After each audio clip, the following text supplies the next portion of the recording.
सईद कहते हैं ज़हाक बिन सुफियान रज़ी अल्लाह ताला अन्हु ने इन्हें बतलाया। कहते हैं कि नबी करीम सल्लल्लाहु अलैहि वसल्लम के दौर में एक वाकया हुआ था।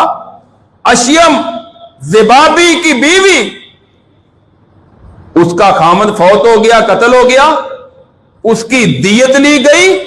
तो नबी करीम सल्लल्लाहु अलैहि वसल्लम ने मुझे लिखकर भेजा था कि मैं उसकी बीवी को भी उसका हिस्सा दूं दियत में से।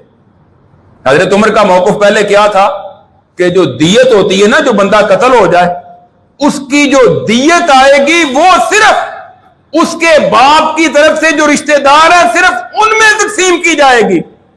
लेकिन एक सहाबी रसूल ने आकर बतलाया, उमर आपका मौक़िफ़ दुरुस्त नहीं है, आप अमीरुल मोमिनीन है, ये अलग बात है।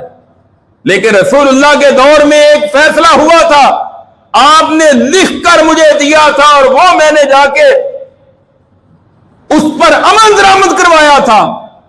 वो ये था कि अशियम ज़िबाबी एक शख्स था, उसको कत्ल कर दिया गया था, और जब वो कत्ल हुआ या फौत हुआ तो उसकी जो कत्ल हुआ तो उसकी जो दियत थी वो उसके बाकी वारसों के साथ साथ उसका हिस्सा अल्लाह के रसूल ने उसकी बीवी को भी दिलवाया था। हदीस के अल्फाज हैं, फराजा उमर, उमर रज़ी अल्लाह तआला ने अपने मौक़िफ़ से रुजू कर लिया कि उमर से गलती हो गई है, अब रसूलुल्लाह का फैसला आ गया है, तो अब उमर की बात नहीं चलेगी, अब मदीने वाले मुस्तफा का फरमान ही चलेगा। इख्तिलाफ हल हो गया।